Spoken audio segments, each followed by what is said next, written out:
And I'll read the housekeeping information.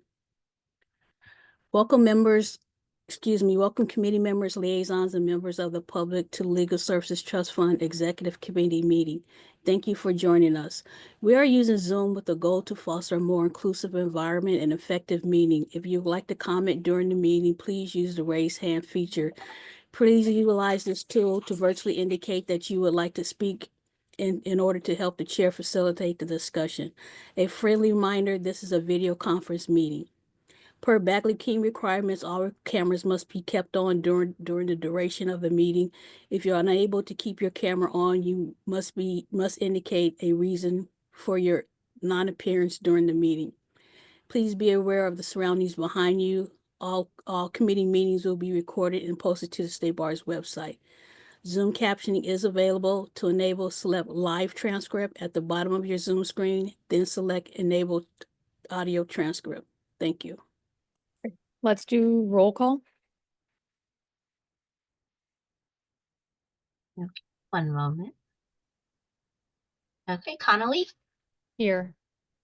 Alsaroff, Escobedo, Milrod, Yes. Blakemore, Yes. Galkin, Judge Rosie. Here. All right, we have 4 members present and have quorum. I'll go with our liaisons as well. Selena, I see that you're here.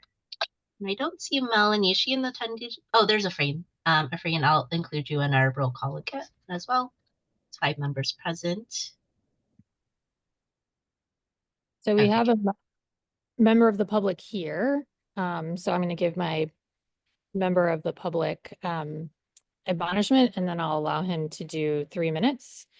And then we'll take other ones that are online. So before we begin public comment, I'd like to remind everyone that under the Bagley-Keene Open Meeting Act, public comments must pertain to items that are on the agenda or be related to matters that are within the jurisdiction of this agency.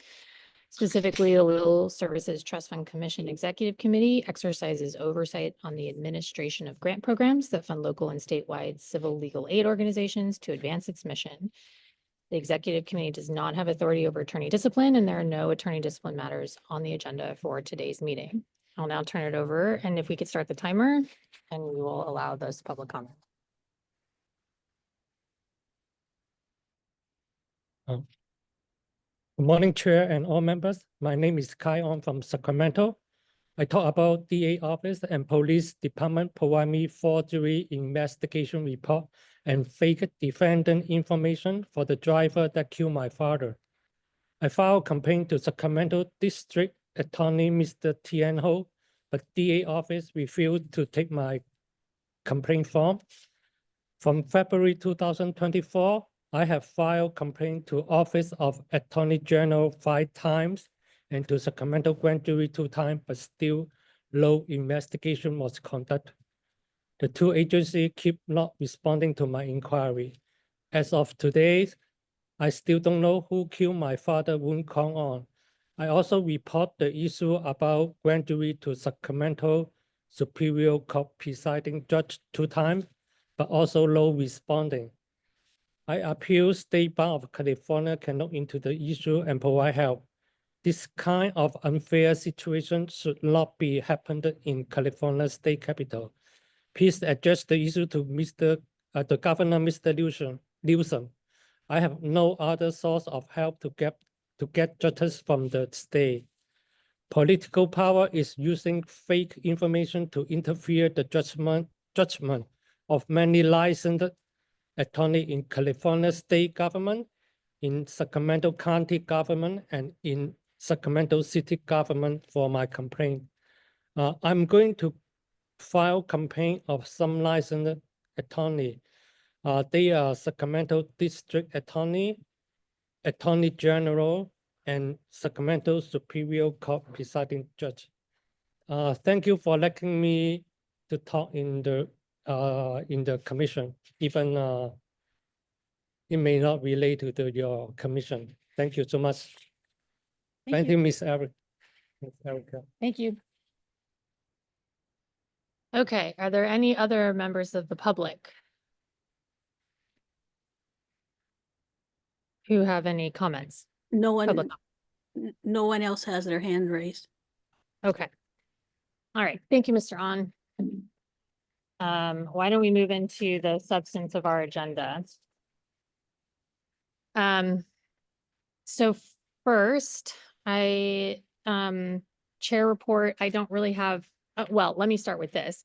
Welcome to our first reconstituted executive committee. I'm very, very excited to have a bigger group that is going to be working with us as XCOM. I think the members of this executive committee are just fabulously intelligent, motivated, thoughtful people. And I'm so excited to work with all of you to continue to like progress with the commission. We've done some really amazing work so far, and I want to keep it going. And so very, very excited that we're doing our inaugural jumping off committee meeting. Thank you for joining.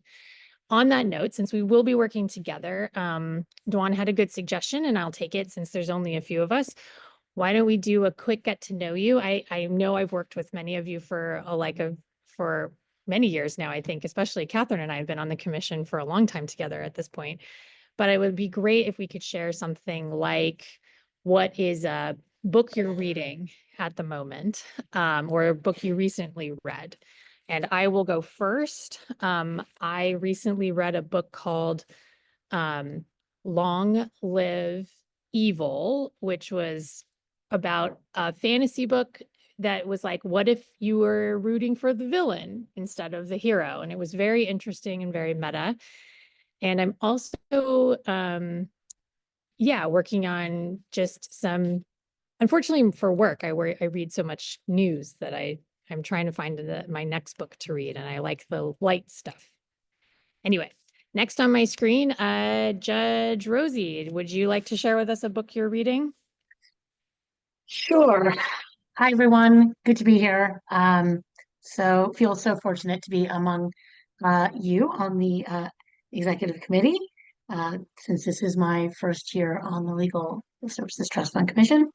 So I just finished reading a book that was sort of recommended by my son's school for parents to read, both because some folks love it and some folks hate it. And it's called The Anxious Generation. So I just finished reading that, and learning more about the person who wrote it, which makes you rethink the book a little bit as well. So, yeah. Great. So, and I read a lot for work. So, yeah, like a lot of us in law. Patience, how about you? You're next up on my list. So I'm listening to a book and reading a book, each of which was written by this guy named, I think, Robert Harris. One's called Precipice, which is about a love affair, a true story, love affair between the British Prime Minister and some woman, and he's given her all this secret information, and it feels emotionally really truthful and kind of crazy. And another book he also wrote about the Dreyfus affair and how the French army finally came around to having to face the fact that it had condemned the wrong guy. But it's early days in the book yet, so I don't know. Anyway, the writing's beautiful, and it has nothing to do with modern politics. Sounds awesome. Catherine, how about you? The book I just finished reading is James by Percival Everett. Oh, I want to read that. Which is really excellent, and I think 1,000 times better than the original Huck Finn. And it's supposed to be modeled after that, but it really is sort of a separate story told from a perspective of an enslaved man who was named Jim in the original Huck Finn telling, but now James, and told from his perspective, using sort of the same framework of the story. It's told in the same place, but makes you stop and think about like how stories were told and why it matters who tells them, and how experiences are very different, which we all know when we listen to other people. So highly recommend it. Great suggestion. That's on my my list for the year. Okay, Rain, how about you? Hey, good to see everybody. Getting some great recommendations on books. So I am a big mainly focus and read just nonfiction. I don't know why. I've tried to do fiction, just not my thing. And primarily biographies, right? That's kind of my thing that I like to do. So the book I just finished reading, it was not a biography, but after the election outcomes, I needed something. So I reread for a third time Cornel West's Race Matters. And so that was very helpful for me, kind of reminded me of a lot of things. And then currently just started, it's part of the canon on the American President series, but the Jimmy Carter biography, just to reread that, given his passing. So that's what I'm just started. Yeah. Man, you guys are all so well read. I would love to hear staff and our liaisons current picks. And I'm gonna ask Dwan to kick us off. So, I used to actually be an English lit major, but I don't get that much reading done anymore with two young kids. But the one thing I've been reading more like short books, and like I like poetry a lot. So Ocean Vuong, he's a Vietnamese American author. The stuff is really heavy though. So it's good that it's like short. I'm reading his a really short book about the passing of his mother. Like I think it's called Time is a Mother or something like that. But the stuff is just like kind of heart-wrenching. I don't know why I do that to myself, but I really like that. I'm like the opposite of you, Efren. I only read fiction and don't read biography. But my husband reads a lot of biography, so yeah, we both in our family. That's great. Crystal, how about you? Sure. I'm also exclusively on the fiction train. I like fantasy books. Like the most recent one that I read is called Vengeful from V.E. Schwab. I really love her books. It's a thriller type, fantasy type of book. Awesome. Chris, how about you? I don't always find time to read, so I'm really thankful that I'm reading an interesting book right now to talk about. Otherwise, I would seem very unwell read. So you caught me in a good month. I'm reading The Silmarillion. It had been on my reading list for like years and years and years. It's the prequel, quote unquote, to The Lord of the Rings, which is the prequel to The Hobbit. It's not actually written like I suppose maybe many of you have read it. It's not actually written to be sort of like a character-driven or narrative-driven story. It's more of a it's more of like a history textbook of Middle Earth, but it's fascinating. Like J.R.R. Tolkien was just a very, very unique writer. Just the words he used and the descriptions he used, it makes for really great fantasy reading. So I recommend The Silmarillion. That's great. Kim, how about you? Did you call on me? I did. What book? So I'm a big fan of James Patterson, Alex Cross series of books. So I'm waiting for the one I just ordered, The House of Cross, to come in so I can start reading that. That's great. Selena, how about you? Like Dwan, I was an English major and I read a lot of fiction. I read probably about 100 books a year. And some of them I'm embarrassed to share, but Elizabeth knows all about everything because we're friends on Goodreads. But one I read just a couple weeks ago that I really enjoyed was Real Americans by Rachel Kong. It was, I'm a sucker for like multi-generational immigrant stories. I love when books show how, I don't know, when they showed like real people with full lives and then their children and then their grandchildren. I'm just a real sucker for that. So I really love that book. Great. Well, thank you all. This was very helpful, like very nice, a little insight into what everyone's interests are. And I appreciate you indulging me as we kind of kick off here. I'm going to turn it over now to Dwan so she can give us her director's report. I'm also probably going to quickly zip off and then zip right back on so I can switch to my phone, which will have a little bit closer connection. All right. But I'm listening. So thank you. I just have two quick updates, but before I get to that, I want to echo kind of Erica's welcome. And I don't know why this XCOM hasn't been this this constitution before, because it really just makes a lot of sense. That would be, the officers plus the chair. So I'm really looking forward to working with all of you all really closely this year, and kind of just providing more thought for the commission's work and how we can better support our grantees. So thank you and welcome. And I know that a lot of you are also on other committees, so we know it's a big time commitment. I just want to express my appreciation. So with that, I want to two updates. So we hired last month a new director of grants, Joyce Song, and Joyce, she's in the attendee pool, but we're gonna elevate her so you all can meet her. This was in a very extensive search. It took us 10 months. I did over 50 screening interviews, over 4 rounds of interviews. So we wanted to wait to find really the right person. And we're just so happy to have Joyce. Maybe Joyce can share a little bit about her background. And you'll be hearing, I'm still going to be the lead staff for the Trust Fund Commission and the XCOM, but you'll see a lot more of Joyce in our commission meetings. No, hi, and it's really lovely to be with you all. Happy Valentine's Day. I hope everyone's gearing up for a nice long weekend. It's been a whirlwind since I arrived just a little over a month ago, and just been really, really wonderful to kind of see everyone in action and really just so responsive to what's happening in this country and in this state. And I'm just really pleased to be a part of it. I actually come from legal aid and human rights work. I worked at a grantee here in the Bay Area, Community Legal Services in East Palo Alto for about 6 or 7 years.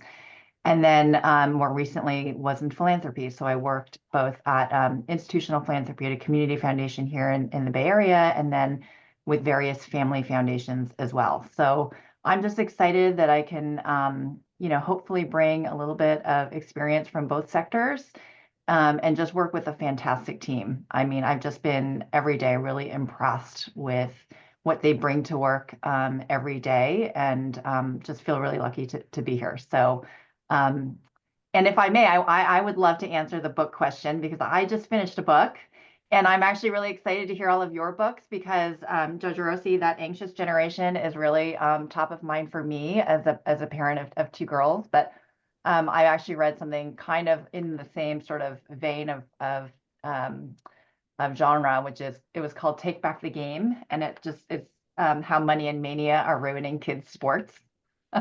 So if that sheds any light onto kind of where I am as a parent and dealing with young kids who are getting involved in kind of club sports here, that has been a real refreshing perspective. So I just finished that, but I'm moving on now to a fiction book. And now that I have a couple of great ideas that I've written down that I hope to report on later.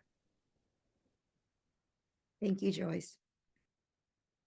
And then my other update is some good news. So SBX2, last Friday, the governor signed it into law. So we now have the authority to kind of we've already done a lot of preemptive work. And this is a $10 million increase to the Equal Access Fund. It was a package of $25 million that's going out to legal aid. We're administering $10 million. The Access Commission is administering $5 million, and CDSS is administering $10 million and that's for immigration deportation work. So we've already actually preemptively done a lot of this legwork. We had a webinar with grantees. We had already released a preemptive opt-in form that then we said was due. I think we gave them an additional day to fill it out once the governor had signed. And it's 100. Chris, let me know if this is wrong, but I believe the final count is 105 of our grantees out of 110. 110. Okay, that went up. 110 out of 115 of our grantees. So the vast majority have opted in. They are right now in the process of doing their budgets, and then we will review it. And we're hoping to be. It's a tight timeline.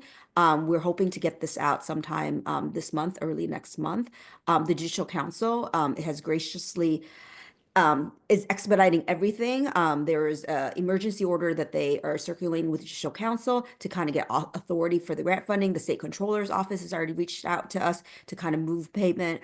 We've already preemptively drafted a grant agreement. So everything should line up in that order. And if we're a little bit late, it might only be like a few days. But we're kind of on track and really excited.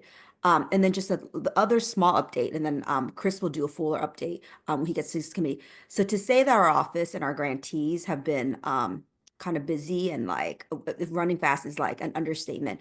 Ever since November, it has really been nonstop. So we've been kind of collaborating with the LAC, with also the Access Commission, really like trying to see what's happening on the grounds. We definitely want to do kind of a budget ask this year and also some policy recommendations to help better support grantees. And you'll hear more about that at another meeting or at the February meeting. But we've been just really interfacing with grantees, again, seeing how we can support them. They have growing needs, and we will report that out with the various kind of committee work. But it's just, I mean, we're so happy to have Joyce coming on at this time with her kind of background in legal aid and her background in philanthropy. So we'll see what we can do to kind of leverage those connections, and we'll have a full report on that for you at the commission meeting. And Erica, I'll turn it back over to you. Or if you're not, okay, great. Yeah, I'm here. Great. Thank you, Dwan, and thanks to staff, especially for just moving so quickly with getting everything set up for the new legislation and for all of the work that was done to kind of like support that going through. I think it's going to be really valuable having the 3 entities giving out this money. I think that's really just it was a great response, and I appreciate the staff's work on that and supporting the other organizations as well. Okay, now we're going to turn to what is a new thing for XCOM, which is our committee reports. So at this point, I think we're going to go through, unfortunately, Jason's not here. So I think Heidi is going to step in and give us a report from the Grant Eligibility and Support Committee. And we have a whole new set of abbreviations and alphabet soup that we can use. So this may be now GES. I don't know. We'll see if it sticks. So Heidi, are you ready? Sure. I'm happy to be filling in for Jason today and giving you an update on the GES committee, as we're calling it. The first thing I wanted to sort of talk about is the charter that the committee approved for recommendation to the bigger commission for adoption. The couple of things I wanted to point out in that it does include some changes in sort of approval authority. And so I just want to highlight those. So it would give approval authority to the GES commission, so that wouldn't have to go then to the trust fund commission afterwards, for the following areas. One, reviewing and approving grant budgets, reviewing and approving budget modifications and carryover requests that exceed 25% of the grant, review and approve late submitted or incomplete grant budgets and budget modifications and carryovers, review and approve when necessary issues related to the closeout of grants, and then review and approve serious compliance issues identified through the monitoring visit summaries and audited financial statements, and then also approve corrective actions or grant restrictions when necessary. So the thought behind that is, going with the changes in this committee or the trust fund structure with the new strategic plan, that these are really sort of technical, administrative kind of grant related things that may not need to go through the full committee and commission. And so those do mark changes to current practice.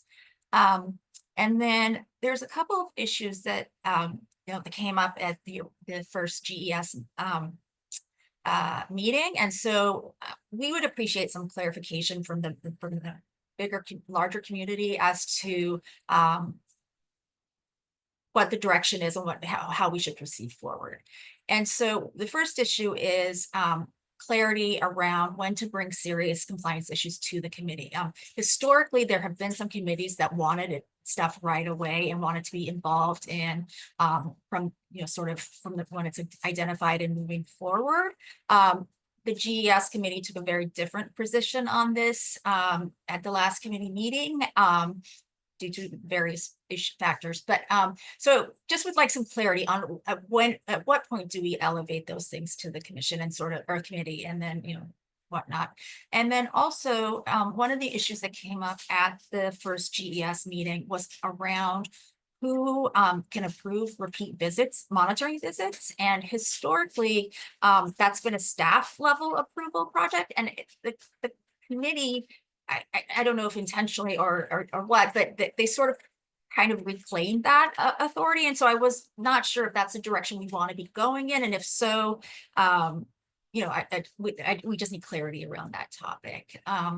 And so those are my updates on my reports, and I welcome any questions or feedback. Heidi, should we take them one at a time? Like if anybody has feedback on the charter, because I think that would help. Sure.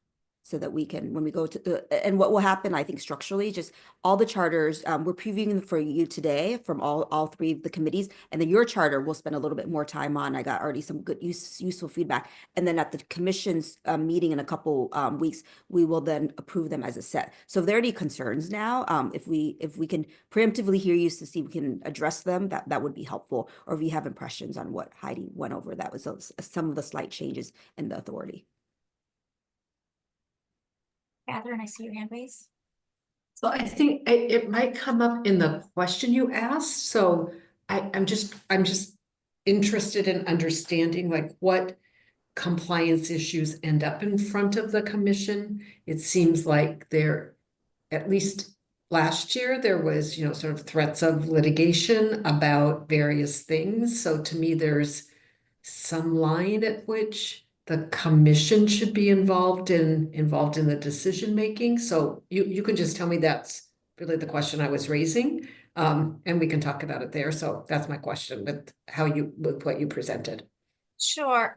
So I think the line for us is sort of around, you know, we were using the term serious, right? So it would have to be some relation to eligibility or, you know, various compliance things on, you know, sort of whether or not, you know, anything that indicated fraud or, you know, malfeasance, and, you know, sort of those types of things. It wouldn't be like sort of the, hey, they submitted their budget late, or their, you know, or their application incomplete. So it's really more about specific or serious compliance issues and sort of eligibility related sort of issues that come up. And those are usually identified, I think, either through the application or through monitoring visits, or, you know, sometimes they're identified through other sources. But I think if that, I would say, does that answer you enough?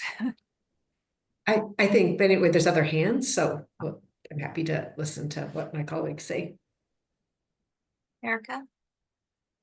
So I think this is somewhat related, and this may be just a wordsmithing thing, is when you say review and approve serious compliance issues, does that mean like review and approve like responses to them?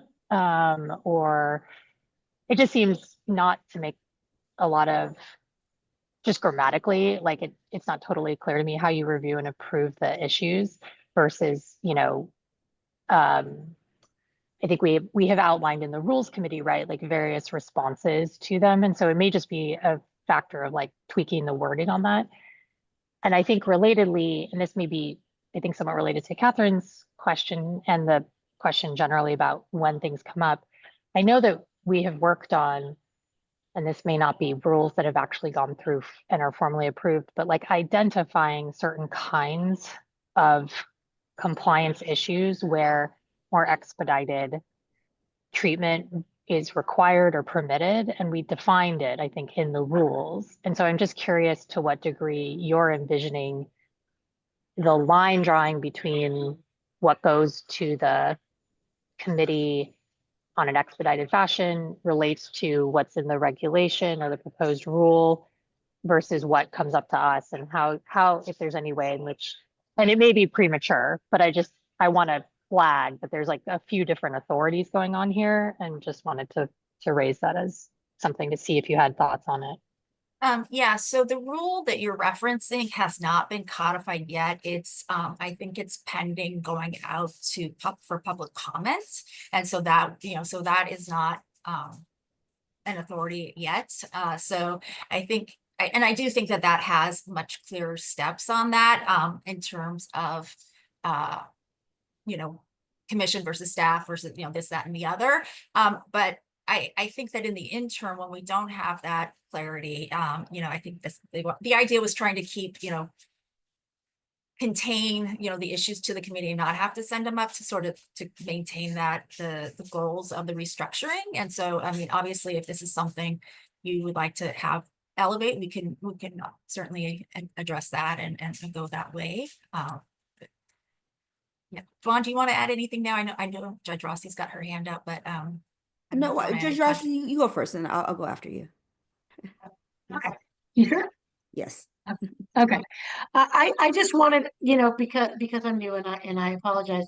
I'm assuming that before the restructuring in the strategic plan overhaul, that the entire commission would be somehow involved in these kinds of issues, or members who wanted to be involved, or perhaps members with expertise. I just wanted to make sure that I understood how it went before. And then just picking up on something that Catherine said about threats of litigation. Was that us threatening litigation or someone threatening us? Yeah, The other way around. Yeah. So your first part of your question was the current authority is everything goes to the committee, they make a recommendation, then it goes to the commission for approval. So like it takes a long time to get a budget modification approved, right? So that was like, what is that necessary, I guess is the question. And could that administrative task be consolidated to one committee and be done with it? So the areas I identified is shortening that approval process to for various grantee issues. And the second one, and in terms of the bringing threats of litigation, that was in response to compliance actions the committee was doing. And so we were being threatened as opposed to us threatening anyone. I just want to add a little bit to what Heidi said, just to refine kind of the structure that's been laid out. So there's like, I would say the codification rule that like Erica and Heidi and I believe Jason worked on in terms of like really laying out explicitly like what issues go up to the commission and what issues stay at a committee or a staff led. I would say the general though, like impetus of that is like it's really the existing structure. They were just putting more definition and giving more examples. And I'll tell you, generally speaking though, issues that go up to the commission and need commission approval would affect, like Heidi said, underlying eligibility either of a specific grant or IOLTA and EF specifically. And we think that makes sense, right? That's a big decision, right? Is to find a grantee ineligible. That should be, staff agrees, that should be a commission decision. And then the other thing that's related to that, if there's any kind of fluctuation in the grant amount, whether it's a decrease or maybe somehow there was an error and there should have been an increase. So if their grant amount changes, we also think that the commission should be aware and kind of approve that. So I'd say those are the general like large buckets of when things go up to the commission. And then there's a specific state bar rule that says like if the commission makes a determination, it lays out for eligibility, it lays out kind of appeals process that the grantee can then take. So that's why we feel like because of that kind of like extra step in kind of due process and like how it'd be elevated, the commission really should weigh in on all of those things, because that's, again, it's also a risk management issue in terms of if there's litigation, you should know what the risk factors are. And at that juncture, we do pull OGC in to weigh heavily. But the codification topic that Erica and Jason and Heidi worked on really lays out a little bit more specific, like, and a lot of examples. And I would say that because we don't really have a contrary rule now, if this commission and the XCOM thinks that we can, like, in the meantime, kind of adopt those practices, because we kind of have already, then I think that would be appropriate. It wouldn't be conflicting with another authority, because we don't actually have another authority that lays it out. We just have practice that we have like adopted over the years. So I would say that's probably maybe the refinement, that we don't need to actually wait until that codification topic is formally adopted in order to kind of adopt that framework, because in essence, we have already been kind of doing that the last like 40 years. Yeah, I don't know if that makes sense, but Efrain? It does. Thank you, Duan. I just wanted to kind of share experience in support of this issue of empowering or chartering it so that the GES is really working with staff on the compliance issues. As I recall, when I was part of the HP Funds Committee, I know that was restricted type grants, or at least more restricted than our general IOTA type funding. And in dealing with those, because there wasn't this clarity for that commission, I do remember it did end up being a very drawn out process and a lot of time invested in bringing what was an ongoing compliance conversation and staff requests on guidance to take corrective actions, right? Into the full commission versus getting to the point where you say, okay, we're going to claw back money or cancel the grant, which probably does need to go to the full commission. But I would just share that this seems more efficient. And in my experience with the HP funds, it did get very like back and forth and very drawn out, which also was very difficult for the grantee because they were hearing one thing and then they'd go speak to the full commission. So just wanted to share that experience to say this makes sense and trying to get a little bit more concrete and clear and delineate when it has to go to the commission and empowering the committee to really work on the compliance stuff with staff.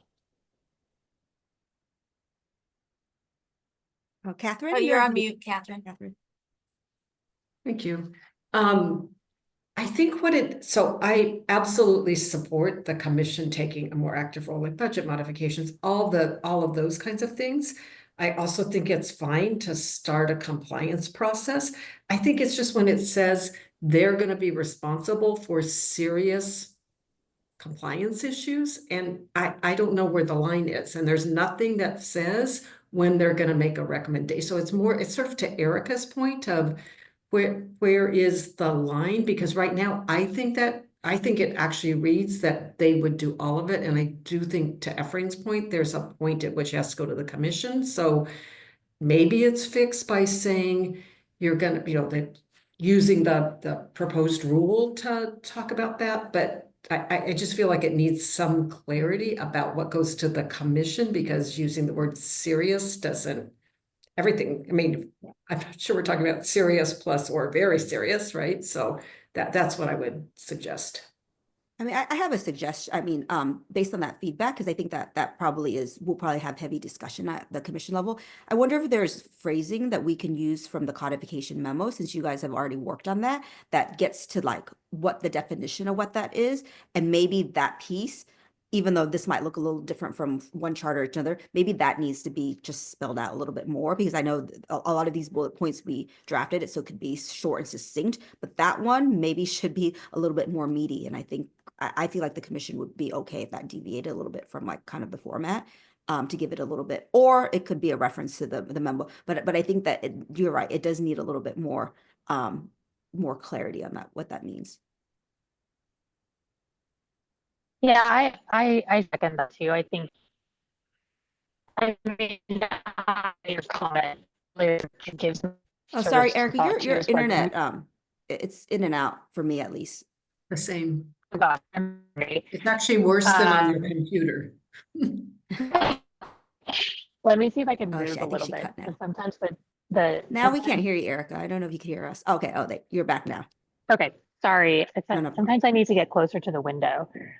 So I'll just say really quickly, do we need to revisit that codification, that rule, in light of the restructuring?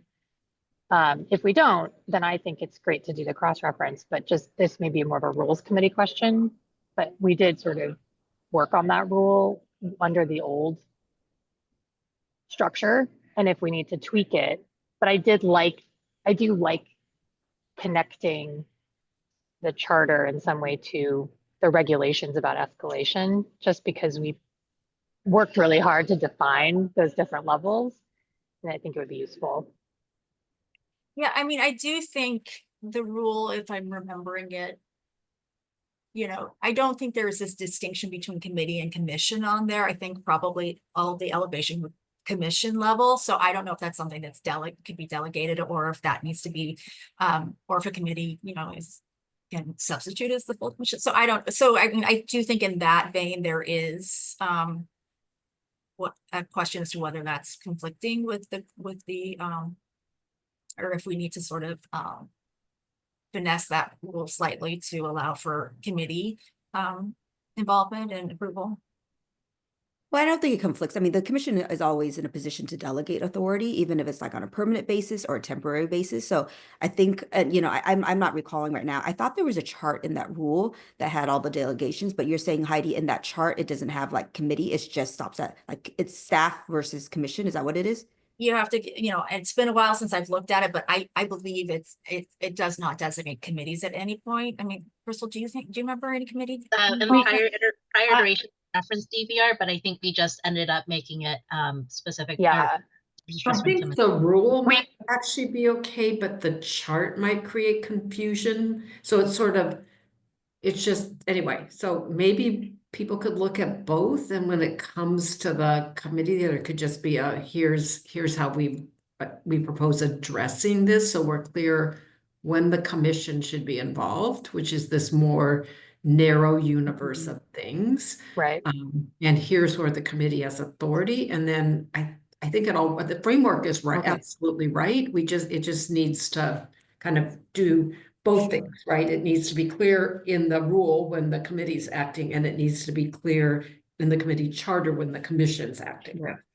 No, and I think we can, like, Eric, I think Heidi, we can work with Jason. I'll work with you, and then, you know, maybe we could share out another version before we share it out to the larger commission, so the XCOM can have a chance to weigh in. But I mean, for us, so the framework though works though. I mean, you know, we'll define what serious is, but really, it's anything underlying any grant eligibility, commission, reduction in grant, and taking away a grant, reduction in grant goes to the committee. All the other nitty gritty up until that point. Because like Efren said, like some of his efficiency, a lot of this is like very case specific. So there is a lot of back and forth with the committee. So the committee will do all it can to kind of exhaust all like corrective action options, absent discontinuing or reducing a grant. And then it goes to, I mean, I think that's the framework. And then we will then outline what serious or whatever that barometer is. I'm not looking at the thing, the charter again, but most of them have language about reporting to like the XCOM or to the sort of the status of things, which I just think is part of that coordination, right? So here's where we are with this grantee. This is what's happened, and here's the action we're taking, just so people know. And it could be the XCOM, right? So I just don't remember whether that language is in there either, but you can, you'll all figure that out when you look at it again. Yes. No, that's really, really great feedback. Any other feedback? Okay, so I think we'll go to the second topic, which is this issue about when do we bring both to the committee an issue that we think needs to be warranted. And I think, you know, that rule that Heidi and again, Erica and Jason worked out does lay a good groundwork, but you know, a lot of this is like the devil's in the detail now, so the application of it gets a little bit difficult, because I'll give you a little bit more background about what happened at that particular committee meeting that happened a few weeks ago. There was one existing grantee that we had a monitoring visit in November 2024 that had what we thought was a laundry list of internal controls issues. There were some program findings that, you know, somewhat serious to us, but really there was a lot of, to us, very serious internal control issues, and a lot of them.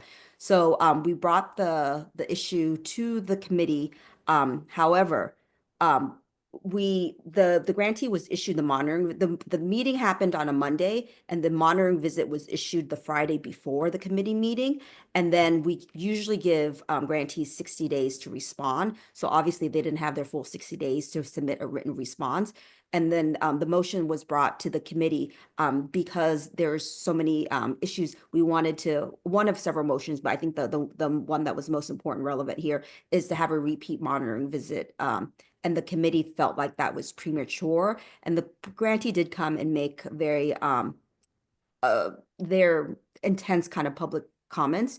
And so I think part of it is a procedural question for you all, because we have been told by other committees that they wanted to notify when there were like more serious concerning issues. And so that was like to give the committee a heads up. This particular committee, and Patience, you can speak more on this because Patience is on that committee as well, felt like we should have given the grantee an opportunity to respond in writing or to have some type of response in order to bring it. They thought it was premature. So I think for the purposes of XCOM, it's a more structural issue because this might happen in other like grant, not specific to this. We're not talking about the specific facts of this, but generally speaking, would you like us to hold off on like until there's like a written response, or do we kind of in this instance like preemptively bring up? And can I just add one detail in terms of it wasn't that they didn't have their 60 days. They did have their 60 days. And in fact, we extended it to June for, sort of a resolution because we knew the issues couldn't be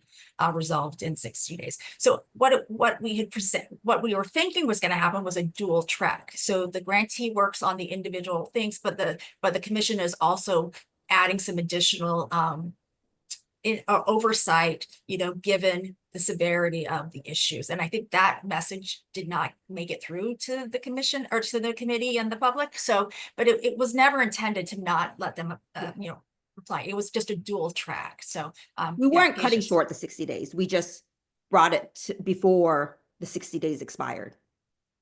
So there wasn't any, sorry, Patience, go ahead. I'm sorry. I was trying to clarify a bit. So from our point of view, sitting on the committee, or my feeling, I shouldn't speak for everybody, was the grantee clearly didn't get it that they still had 60 days, because here we were acting as if, here are these concerns that we need to take action, and they're like, whoa, wait a minute, we haven't had a chance to have our say, and they're not wrong. And so from my point of view, so we heard from the very distressed ED. We heard from somebody who was a volunteer there. One of the committee members knew the volunteer and therefore is like, whoa, well, if that volunteer says these people are wonderful, then we shouldn't be hassling them. I mean, it was a long conversation, and I felt like, why are we litigating this now? Like, I don't have enough information myself because the grantee hasn't had an opportunity to respond. And from the grantee's point of view, they're like, well, what are you going to do when we haven't had a chance to respond? And that resonated with me. I thought that was a legitimate point of view. So from my personal strong preference is that we not do things twice or three times if we can avoid it. So that whole conversation, we're going to have that same conversation at the end of 60 days. If I don't know what they're going to do. They kind of had a little tantrum and like, we're just going to give you back your money and we're going to go home, whatever. I mean, but if they decide not to opt out, then we're going to go through this whole thing all over again. I don't want to do that. Nobody wants to do that. So, and I'm just in that vein.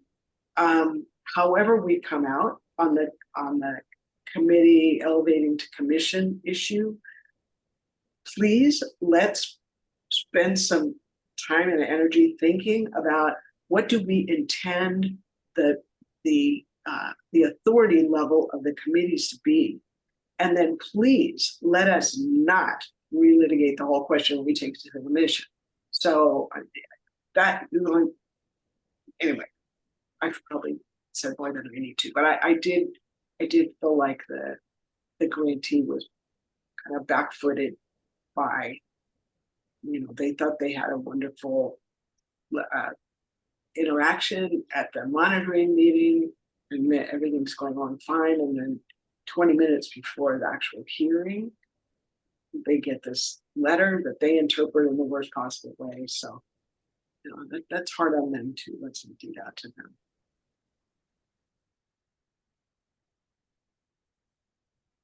So I thought Dwan asked a question. I thought some of this was a question also about when should XCOM sort of know of a challenge that's happened in a committee. And this just seems like a good example of something like we're not going to take action. It's still in process, but just sort of alerting people to there is this issue that happened. We have a really unhappy grantee. right? That seems like just information that people could know about. I'm actually fine. I thought the way you handle it, like, I don't need to know the name of the grantee at this point, right? It can be handled, but just to know there's something that's happening, and those are the kinds of things I just think we should report just informationally to this committee, that's all. So I'm just answering that part of the question, and thanks for managing what sounds like a challenging conversation, Patience. I mean, I'll say this. It goes really to like how we do grant making, and this commission is unique in that we do grant making in public that other government agencies and other like private philanthropy don't do. So because our compliance work and our grant making work, our awards work is in public, I mean, it's lending itself to this like tension here where we want to be transparent with the public, we want to be transparent with the commission, but there are like when we need to talk about what we think are serious compliance issue, how do we do it in a way that's respectful to the grantee? Because I think this grantee in particular, and I don't disagree with this, they think that there might be reputational harm to them. We stand by the findings. We think that they're factually accurate, but when we're doing it and we're discussing in a public, it does air out things that maybe a different grantee doesn't. I think maybe that's part of the discussion. How are we responsible, can be responsible for the oversight of funding and talk about and discuss compliance issues when we are subject to Bagley-Keene and when we're doing it in a public forum? I mean, one thought, I mean, there's a couple different ways we can go about it, right? We can do like this, maybe that's the report that could have been had at the GES committee. Like we have a new grantee, we just give broad strokes. And then, we're going to have an additional monitoring visit when they've had a chance to have a written response. And if we haven't been able to resolve it amongst the staff and the grantee, it'll come. That's one approach. Another approach can be if there's a particular commissioner that wants to be involved, or maybe it's the chair, so that we can field around like specific things. So I'm not saying it's a workaround Bagley-Keene, but there is probably a way to maybe protect the privacy of what's going on, because I think part of the concern for this particular grantee and what got them really riled up, that was being done in a public forum, and it wasn't a hearing, it was just our meeting. And so they're welcome to come and do public comments, but it's not one of those things. And I think they mistook it as they needed to come and they needed to defend themselves. But it wasn't that. We weren't suggesting to find them ineligible at that meeting. We were suggesting to go out and do a monitoring visit. And there were a couple other motions that probably shouldn't have been brought forward in terms of probably getting ahead of ourselves in terms of process. But the crux of it was to go out for a remonitoring visit. I don't think that was inappropriate, but I think like this is why I think it's more of a structural issue of how do we handle like compliance issues with letting that fine balance between letting you all know and feeling like the path that is like laid out is pretty much appropriate, and like protecting the client in that way so that they feel heard, or maybe it's done a little bit behind closed doors. Erica? Yeah, I mean, I'm an acknowledged like compliance hawk on this, and so I'm more of the opinion. Look, maybe I tend to think that some of the resolutions, and I should flag, Dawn had looped me in on some of this, so I have some background on on knowing what's going on. Maybe some of the steps that were proposed maybe warranted allowing hearing their response before those steps were, but I am not comfortable with finding out about serious compliance issues well down the path of there being like discussion. I think it is better. And I think the fact that it's done in public is part of what a grantee signs up for when they apply for our grants. Is these are money that are publicly administered. And so transparency about how they are spent and whether there are compliance issues is like just part of the process. But yes, I appreciate they should have an opportunity to respond. I understand there wasn't a short track, and maybe the issue is the double track wasn't a good fit for this in this particular instance. Or maybe just that, but I think it was appropriate to go to the committee and be like, there are some serious issues. We have concerns about them. Where would you like us to go? Do you want us to go on this double track? Do you want to wait until they can respond? Something like that. But I'm not comfortable as stewards of public money having it all be behind closed doors when You know, when we also have reputational harm that can come to us if it turns out that there were significant issues and we sort of did it all quietly. And I'm not comfortable with that, which is not at all what I think Dawn is suggesting. I'm just putting my flag in the ground about why we want to be, I think, pretty upfront about this. Now, what qualifies as a serious issue? That can be, I think, a debate, and that may, again, I hate to keep going back to our like rule that we have not actually passed, but like to the extent that the rules that we have passed, where we have tried to kind of delineate the different levels, maybe that can provide some guidance about when things come up. But I think if staff is concerned, I think they should come to us, and maybe it's just we have concerns, we want to do an extra monitoring visit, you know, without it being like, and if we find this, they'll be ineligible. And if we do this, because that's where I think it maybe gets a little scary for the org, is the conditionals and the pre-approval of the result from those conditionals when they feel like they haven't had a chance to respond, which I think is different than just telling us what's happening. Patience. Oh, and I know Selena, you've also, yeah, sorry, Selena. And then Oh, it's Patience. fine. My comment is very brief. I think that in this particular situation that we're discussing, I think the sensitivity was that all the materials were posted online.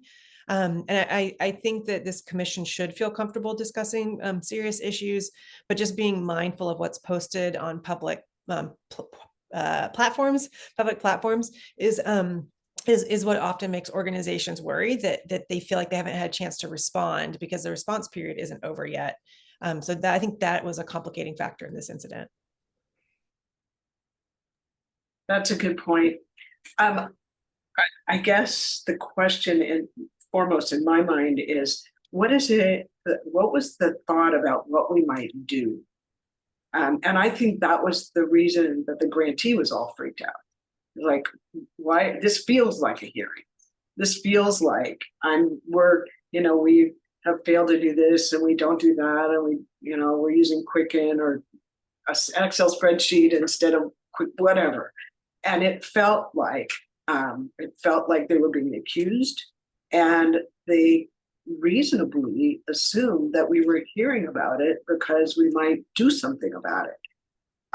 I have concerns about doing something about, even the problem with the Excel spreadsheet, whatever it is.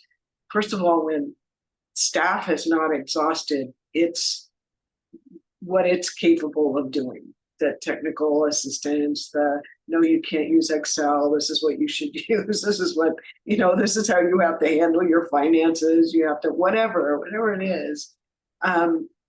So that's a problem. And then of course we were hearing about the concerns without hearing the responses. We heard some of it, but I didn't feel like that the grantee had an opportunity to give us a coherent explanation about why either these aren't issues or, we are already doing X to correct Y, whatever it is. So I am not,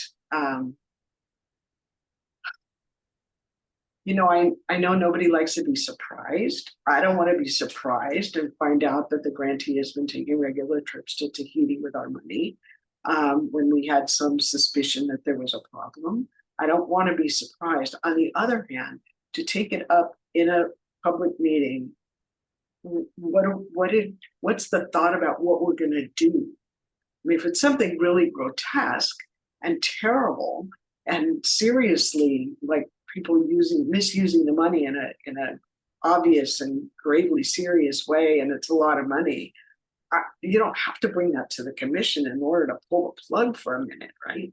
I mean, it would come to the XCOM, there would be a special meeting, something where we would say, okay, this is really serious and we are going to take preemptive action, even though we haven't heard back from them because it's so serious. I think in this case it was something like $17,000 was the grant, and there's one for 17 and one for 75. I can't remember. It wasn't not to say doing the wrong thing with any money is okay, but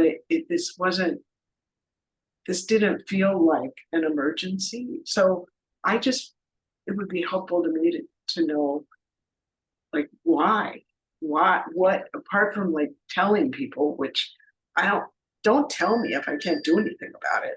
Tell me when I can act, and then give me the full picture. So maybe Erica and I wouldn't put such a compliance talk as Erica, but I'm just not comfortable doing it unless it's really egregious. And I trust staff actually to tell us, this is what we identified. This is 3 alarm fire, whatever. So yeah. So I do want to give a little bit of a time check. So I know Dwan and Efrain, I want to hear your comments on this, but then I do want to, because we do have things we need to vote on. So it's okay. I think this warrants kind of some continuing thought, but I think we have hopefully some principles that we're moving forward. But go ahead, Dwan, and then Efrain. Yeah, I was going to say, given the level of like discussion for this topic, I wonder if it's something that should be agendized for the full commission to kind of weigh in, to kind of get a pulse check on, since I think, there's kind of lots of opinions. And what I will say for this particular issue, though, we do 40 monitoring visits a year. I've been in this office for 10 years, so I've seen myself over 400 monitoring visit letters. So luckily, we are part of a community that, in that handful of years that I've been here, there's only been maybe twice that it's like, oh my God, we have to have an emergency meeting, which is really great. So this doesn't fall into that, but I will say, in my experience, having reviewed over 400 monitoring visits, this does fall into like the dozen or 2 dozen. That's very serious. So maybe it's not the QuickBooks, but this is a particular grantee that I believe, if my memory serves me right, has only paid their staff once a year. So there are serious kind of employment issues, and then there was a laundry list of things, and that's why we brought it. But I will say, in terms of the records piece of it, we didn't post them on. We don't make a practice to post a monitoring visit, which actually outlines in more depth the details and the concern. What we did was a cover memo, but because they're serious, it sounds alarming, right, to both, I think, the public and the grantee that came. In this one, I will have to acknowledge that the technical assistance that patients spoke to, this was one thing that I think the staff could have done a lot better of a job at. From the moment the monitoring visit ended to the moment that the monitoring visit was issued, we usually provide a ton of communication along the technical assistance along the way. That didn't happen, but I will say that Heidi and I didn't know at the time of that meeting, that we probably should have known, is that we actually went back and talked to all the staff. The program was on notice.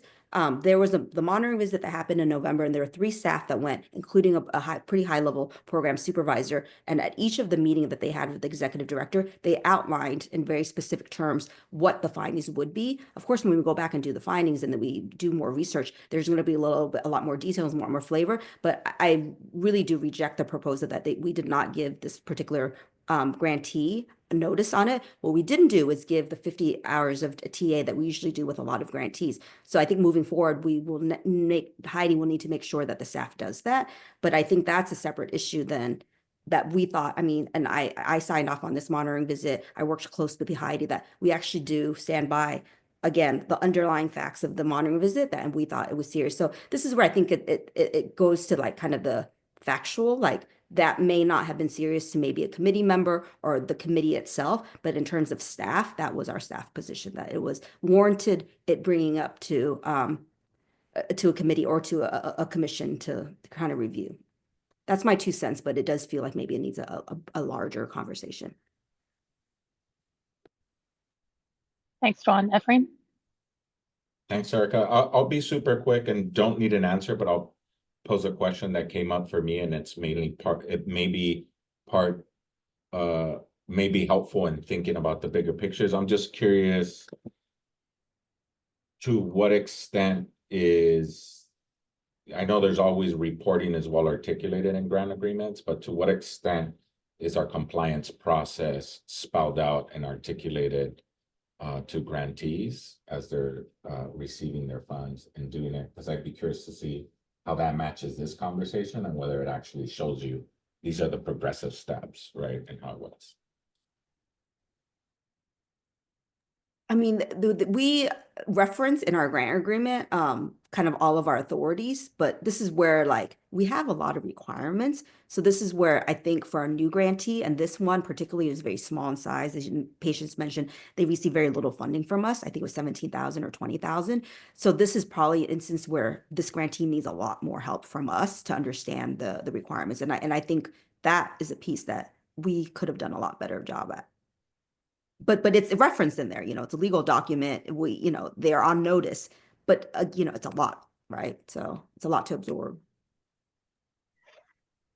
So this is like a very helpful and useful discussion. And I will also note like another codification topic that we're working on is like outlining all of the requirements that they have to have in the fiscal space and in the internal control space. So I think those are things that are practices now, but we are working on trying to codify those. And that has been, I think, a subject of really interesting debate. Selena, I'll let you talk. But I do want to just say one thing. I do not want to disincentivize staff from coming to us when they have concerns. That is one thing I want to come away from this very clear. If staff has concerns, I want them to come and talk to us. Even if the grantee hasn't had their 60 days, I want to know that there's an issue going on. Now, how it's done, maybe there's some caveats. I totally understand that there can be some nuance, but I never want to discourage the staff from telling us, hey, we have real issues with how this money is being managed. And so I want to communicate that at least from my end. And that might just be my compliance hawk hat. But like, I want to encourage the staff to come to us if there's an issue, and then we can talk, and maybe as chairs, right? As chairs, we can talk it through. What's the right way to present it to the full committee, right? But I want you to feel like you can come to us and talk it through with us so that there's transparency and we're not surprised, we're not blindsided, and you feel like you can come to us as a resource. So sorry, Selena. And then why don't we move to Rosie? Mine feels very silly, but it's just a Bagley Keene comment because I'm a liaison. I wasn't sure if I needed to alert. I'm about to turn off my video because I'm home with a sick child. I am here. I'm just turning off my video to check on him, and I will also mute myself. Thank you, Selena. It's fine. Yes, thank you. Thanks, Selena. Oh gosh, after my little diet, I thought Selena was going to have a more like, yeah. Okay. Thank you all for the no, you're great, for the great discussion. Let's turn now to our next committee, the Program Development and Impact Committee, PDI, which is Judge Rosie. And, sorry, Judge Rosie and Chris. Sorry, don't want to leave Chris out. We're workshopping PDI. We started with Impact Committee. But then Chris and I thought that sounded a little, I don't know, like hostile or like an asteroid was going to slam into California. Right. So we're workshopping, but I think PDI shock is and what awe we're committee. Judge Rosie, did you still want me to start and then please. You can help fill in what I missed? Okay. 100%. Great. Thank you, Judge Rosie. So the Program Development and Impact Committee, or PDI committee, met 1 week ago on February 7th. I think it had a somewhat robust agenda. It had 2 voting items and a lot of kind of reports and discussion. So just to kind of a preview for you, what I'm going to give you a report on. The 2 voting items were, of course, the charter that the committee recommends to the full commission be its scope of work and its authorities and responsibilities. And then also a recommendation to the full commission for February 28th that it delegate authority to the PDI committee to reallocate some unspent homelessness prevention for grant dollars. I'm going to just like asterisk that for a second. We actually, the staff team and the committee thought after the committee adopted that recommendation that in the long run, it probably actually won't be this committee that does reallocations. It's actually, if it were a committee, it'd likely be a different committee, and I'll say why, or even staff. But this committee wanted to make sure HP4 reallocation had a home. So that's the other thing it voted on. And then, as Dwan alluded to, we talked about some potential priorities for the committee that the committee might recommend to the commission be the committee's sort of areas of focus for 2025 and beyond, and legislative updates. So I'll kind of take it in more or less the order the committee approached it. So the first one was probably the first item was the charter. I think that's probably the item the committee spent the longest discussing and really rolled up its sleeves on kind of wordsmithing it. And Judge Rossi, please jump in and help explain sort of what the committee's thinking was, and I'll do my best to sort of relay how I think the committee approached it. In my opinion, the charter mostly reflects what the infrastructure working group had recommended and the commission adopted in November. I think the commission adopted like option 1 or A of the 3 options, so that the charter mostly reflects that. The 2 really substantive changes, I think, that the infrastructure working group had recommended in the fall and the committee kept in its draft charter, the changes from the way the full commission has done things historically, is while awards would still go to the full commission for approval, like all awards, the RFP would stop at the committee. So this would be a change. The committee still liked this idea that for requests for proposals for new funds, so not reoccurring grants like partnership grants, where we might be mostly just recycling previous RFPs, but brand new funds or funds that are very different than previous iterations, it would be the committee that under its charter would have authority to approve the RFP. It wouldn't send it up to the full commission. It would just design it and approve it. And it would just send up the award recommendation to the full commission. So that was a thing the committee discussed at length. And Judge Rossi, I'll kind of say that I think my takeaway was the committee thought that that was in the spirit of the full commission saving its review for more like higher level access to civil justice policies and compliance and other things that felt like it always needed to come up to the full commission. And this was the sort of thing the full commission had articulated a desire to sort of delegate and trust a committee to do. The second thing that I think is the committee discussed at length that would also be different than what the way the full commission has approached things and that the infrastructure working group had suggested was that if an RFP is simply renewing a reoccurring grant like partnership grants, or if Care Court continues, Care Court had homelessness prevention continued, this might have been true for homelessness prevention, staff would be able to simply re-up the RFP if it's not making any substantive or significant changes. I think the word the committee landed on was significant. But if there's any significant change, and the committee brainstormed what those things could be, so it'd be changes to funding formulas, like Commissioner Blakemore had pointed out in the fall that something that could be substantive or significant would be like if the Care Court funding formula changed, that would have to go to the PDI committee for approval. Any changes to like reporting requirements or grant eligibility parameters. The one thing the committee thought maybe would be okay is if a change was technically necessary because a law required it or a full commission resolution required it, staff could simply like implement that change by like copying and pasting the words into the RFP, like just swapping out language that had been essentially like approved by this commission or the legislature. This is where the committee spent quite a bit of time talking about like, well, how can it meaningfully demarcate for staff? Like what would be a significant change? So RFPs for new funds would just always go to the PDI committee without exception. But this area where like we're refreshing the partnership grants RFP, for example, like how would staff know if a change was significant? So what the committee proposed to do, if the full commission adopts this charter as written, is it would meet in March. That would be the committee's next meeting to lay out for staff, this is what we think would be significant, kind of likely erring on the side of like, it would go to the committee. These are the things we think would not be significant. Capture it in the minutes, and then that would be like staff's marching order, so to speak, to know. And if there's ever any doubt, consult the committee chair about whether or not needed to be put on the committee's next agenda. I'm just going to pause on that one to see if Judge Rossi, like I feel like all the commissioners weighed in on these questions, and everyone kind of had their different take of it, but it was a unanimous vote to recommend the charter, but everyone kind of had their own philosophy on it. I don't know if there's anything you wanted to add. No, I think that you outlined, I think you outlined it perfectly. We had a robust conversation much like the conversation we just had about what constitutes serious. In the committee, we had a robust conversation about what would be significant. And, you know, we talked about how it would be quite difficult to lay out in the charter what would be significant, but that was something that we could handle in a committee meeting, put them in the minutes, and then those would serve as guidance for staff down the line. And then we could have, and then because they're in the minutes, there's something that we can change our mind about.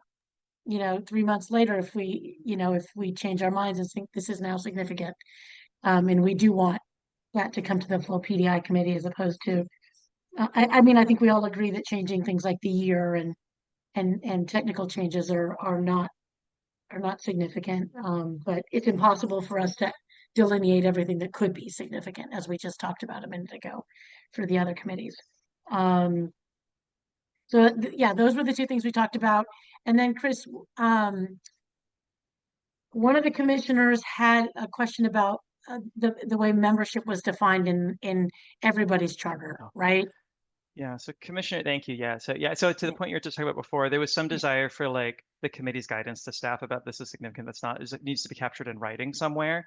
And then one of the commissioners, like Judge was saying, said, well, maybe don't put it like in the charter in case we change our mind, but like, can we do it in the minutes? And then, but like staff like copies and paste that, and that's like what everyone refers to, kind of thing, or like on a slide or something. So that would be the plan. That's what we would tell the full commission, the committee would plan to do if that's the way it went.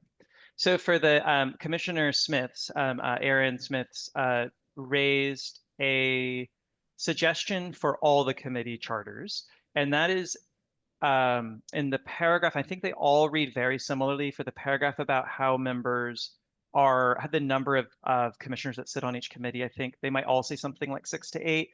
And she suggested, you know, if there's for any reason, just so that the charter isn't like brittle, but it's flexible, if there's any reason why for some reason a committee needs to have fewer than 6, even temporarily, or more than 8 for some reason, can we just insert a clause or something that says like, well, the normal range of 6 to 8, the commission may provide for a smaller or larger committee as appropriate. And I think Commissioner Smith was thinking if there's like sudden vacancies on the commission, or just a short-term need for a committee to be much bigger or something. So she made that suggestion.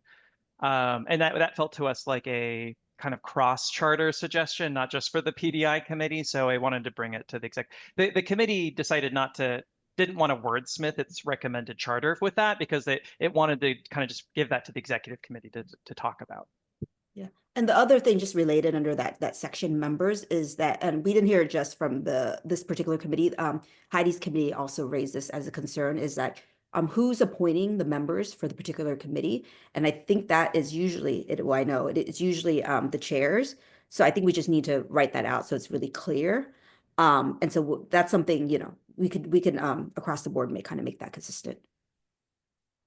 I was just going to say the same items when my charter we haven't met yet, so it hasn't gone to my committee yet, but those same items Eric and I discussed.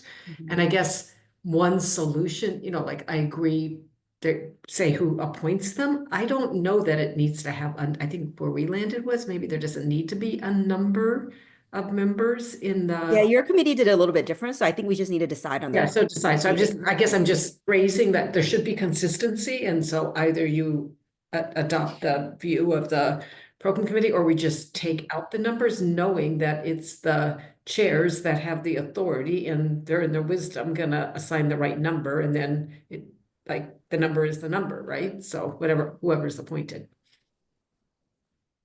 Erica? I just have a quick question. First of all, I agree with all of the having some cover stuff that's not brittle. I think that makes a lot of sense. But I just had a quick question for both for this one and for the GES charter. Is the idea, this is just a straight logistics question, is the idea that by the commission approving the charter, it thereby delegates the authority listed in the charter, or do we have to separately? Okay, I just wanted to make sure that so instead we wouldn't have to do separate delegations of each of these things. The charter would encompass the delegate. Perfect. That's just what I wanted to check. It's like a package. If that was obvious to everyone else. No, not at all. It's the package, and then obviously with the charter, then you know, you can revisit it and change it. I think it's why the rules, I mean, from my understanding, like it's why things about what's significant or whatever we're talking about actually matter, because I understood that to be delegating something that we might not yet fully understand. Yeah, and yeah, so like the PDI committee talked about, do we use the word significant changes or substantive or material? And we're like, significance the word that ended up sticking, but everyone agreed like it doesn't almost matter. We really just need to like outline the things, like start listing them out, and then everyone in a way that everyone can like refer back to it for clarity. And I think what the committee was thinking is, if when this goes to the full commission on the 28th, if there's any when the commission is discussing all the charters, if there's commissioners who have suggestions as to like, well, I would think this would be significant, like we'll capture that, and then the committee will meet in March. That'll be what starts the list, and then we build out the list, and then the committee can report back to the full commission on what its list is and that sort of thing. But putting it in the charter might feel like it locked it in a way that's a little harder to change. But it should still be like documented, essentially, is what the committee's thought was. That's the takeaway I got from it. And my take is this definition of significant is going to be a lot easier to get at than versus the definition of serious and the GES. That one is going to be a little bit more difficult. So, and I think staff has a good sense. So maybe Chris, you can start itemizing that, and at the commission meeting, we could share that out with the footnote that the committee will fine tune it.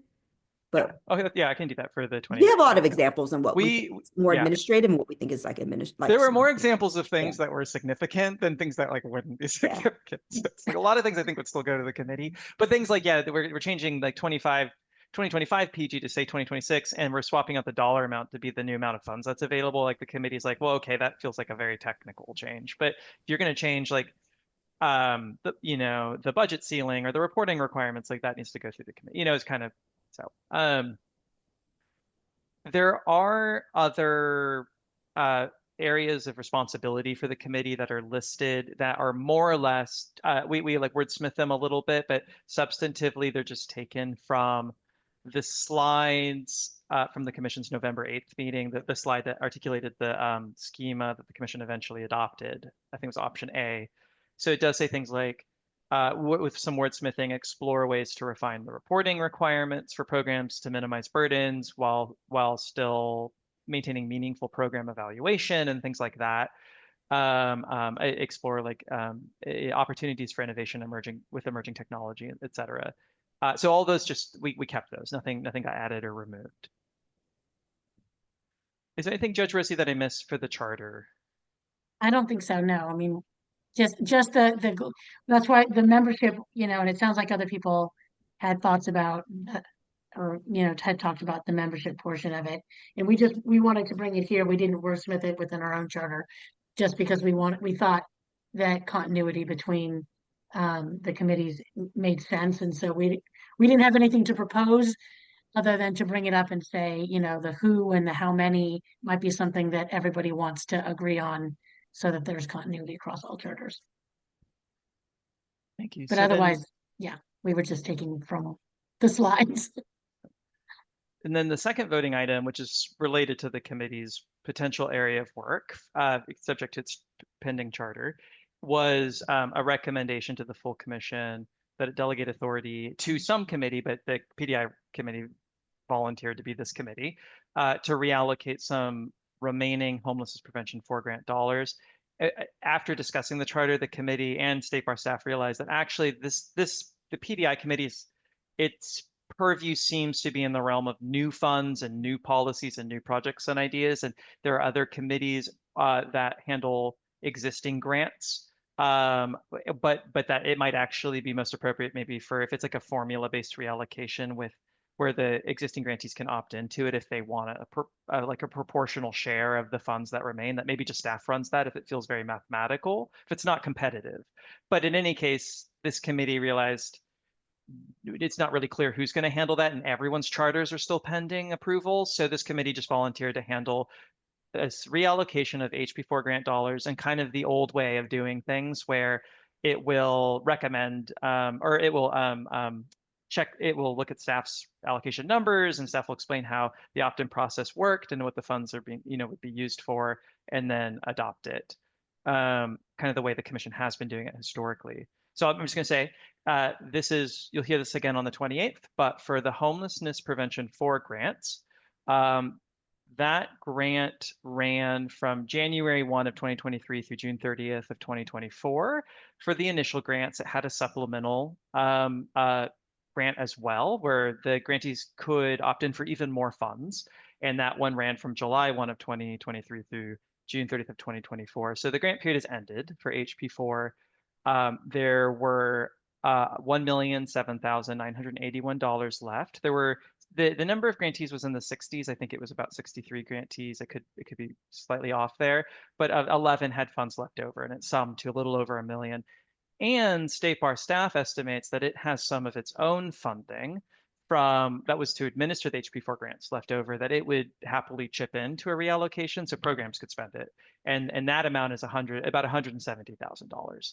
So we've worked with the Judicial Council of California and the State Department of Finance to make sure this would be okay, but there's much support in light of the events of recent months to actually reallocate those funds so they can still pay for homelessness prevention legal aid. It's not a ton of funding relative to the original amount, but rather than it maybe go to something else, there's a lot of just all partners essentially wanted to make sure that if, for example, federal spending or priorities change in a way that increased homelessness, the risk of homelessness in California, these grants could still be used for the same purpose.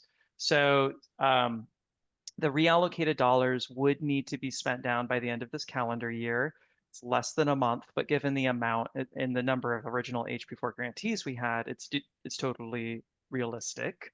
It would just be the committee's recommending that it just be an opt-in. So if there's HP4 grantees that don't want to opt in, they don't have to, but those that want to can, and they'd get a formula-based, a proportional share of the funds that remain based on their original awards. So it'd be very mathematical. They'd have to still tell us what they would do with the funds, and it would have to be in line with the original authorizing statutes parameters, but it wouldn't be competitive. It wouldn't be like scored. So that's the recommendation from the committee to the full commission. To approve that? I think that the committee recommended Delegating it to staff? Delegating it to the committee to run it, because the committee's planning to meet every month for a few months. The commission had decided, not committee. Yeah, for the commission to delegate to the committee. So that's the committee's recommendation to the full commission. So I don't think the executive committee needs to vote, but everyone will be asked to vote on the 28th. Okay. Okay. And then the last piece is the committee heard about 4 potential areas of work subject to the full commission's input, I think, but for the committee to focus on in 2025 and possibly beyond. So one was about funding for and funding parameters for disaster legal services in California. So the committee heard from 2 guest speakers. One was from the Legal Services of Northern California, Jenny Anders-Gable, and one from Neighborhood Legal Services of Los Angeles County, Skip Koenig, who spoke with the committee about the need for dedicated disaster legal services funding and whether it'd be appropriate for the commission to advocate for that, more nimble funding that could help legal services orgs both prepare for and respond to natural disasters, that would be quick to apply for and access and have appropriate restrictions applied to it that would allow it to be nimble.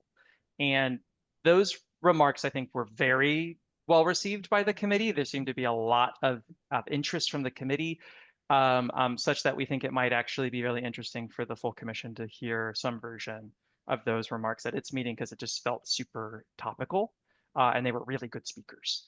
The committee heard about another possible area of work around emerging technology and artificial intelligence, and the State Bar's ongoing work for around what we call a statewide legal tech initiative, and how the Legal Services Trust Fund Commission might like to help steer that and get involved through this committee or otherwise.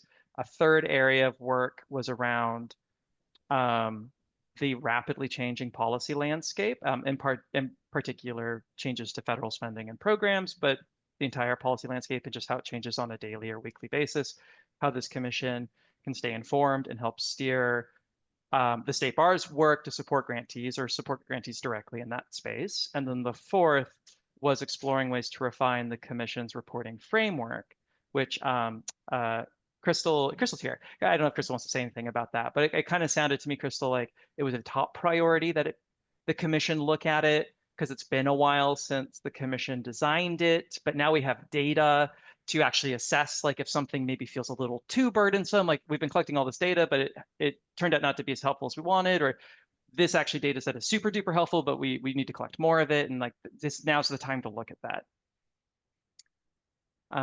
So Chris, I don't know if you want to say anything about that, but if not, I'll just say those were the 4 things the committee looked at. And it felt to me like disaster legal services and evaluations were like really like felt. The committee members were like, yeah, that's something we should look at now. And then the last thing was a legislative update. Dwan, if I have time, I can just do like 3 minutes on the legislative update. Is that still helpful? Yeah, just really quick though. We're a little short on time, Chris. Sorry. Great.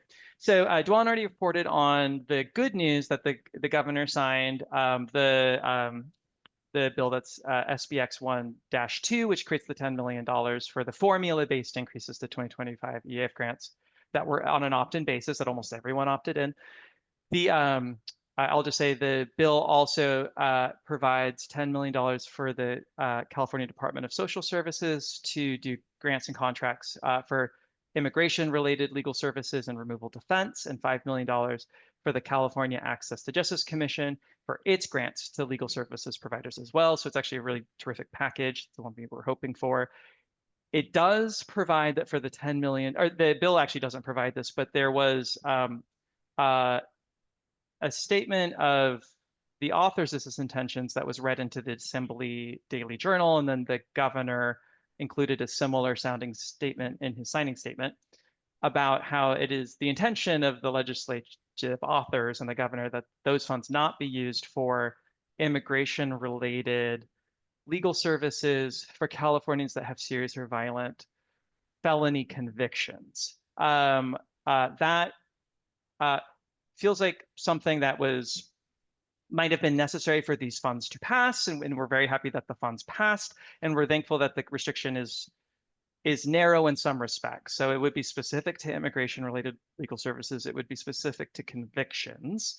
It would not apply to their original 2025 EAF dollars. It would just be the increase that they would be opting into. But because both the legislative authors and the governor included it in their statements outside of the bill itself, we have asked the grantees to affirm that they will abide by it. And that was something we did in consultation with the Judicial Council. And we're going to be providing technical assistance to help them comply with it and know that the extent to which it is narrow and not think it's broader than it really is. So I don't know. Catherine, I know you're like up to date on this, or if Selena has anything to add to that. Say, absolutely what you said is correct. I think we're using the same language in the CalHFA one. To me, the thing for us all to pay attention to is how much does the legislature, having done this once, feel that it is now their job to add other language. And so I just raised that as there's nothing we can do now, just a caution and education of the legislature. I mean, this was a small group of assembly members who spent a lot of time on the floor talking about this issue and not wanting to provide funding really. So maybe it's more narrow, but anyway, I think there's potential broader implications. That's all.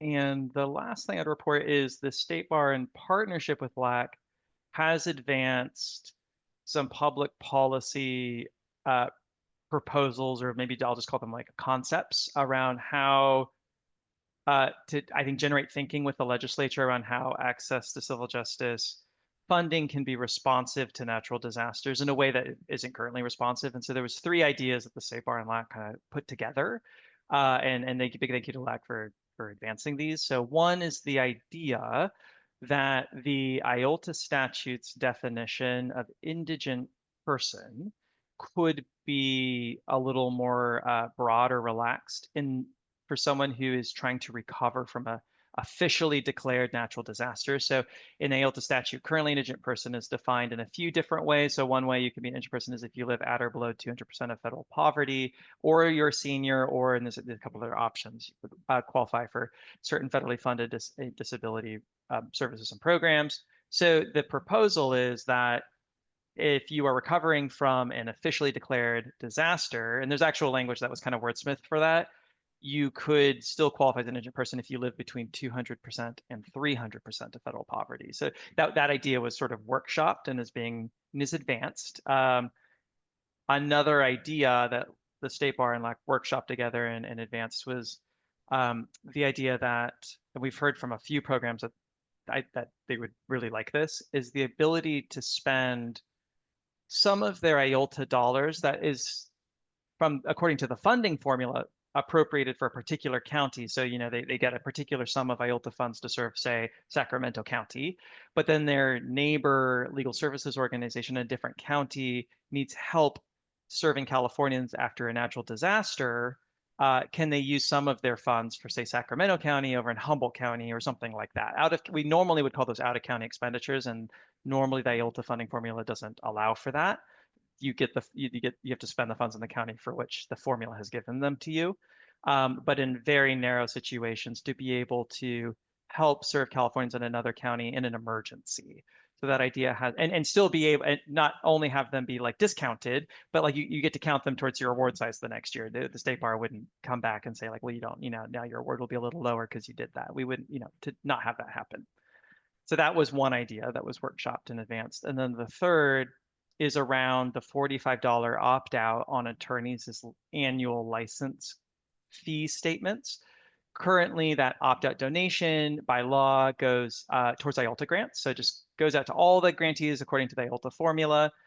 And since interest rates have allowed for historically large IOLTA distributions, that like $6 to $8 million, that 60, it's called Business and Professions Code 60, Section 6033, that 6033 opt-out has had less of an impact just proportionally over, in the last few years.